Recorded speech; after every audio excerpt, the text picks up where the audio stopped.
అమ్మలాగా నన్ను చూసే అంగనవాడి టీచరమ్మా, నీ కష్టం తెలుసుకున్న పాదాలకు మొక్కుతున్నా, నీ కష్టం తెలుసుకున్న పాదాలకు మొక్కుతున్నా.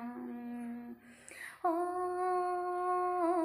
అమ్మా అంగనవాడి టీచరమ్మా, ఓ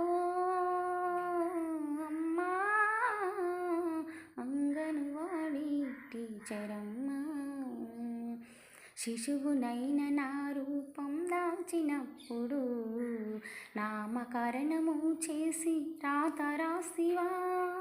శిశువునైన నా రూపం దాల్చినప్పుడు నామకరణము చేసి రాత రాసివా. కన్న తల్లి ఓలే మా అమ్మను చూసి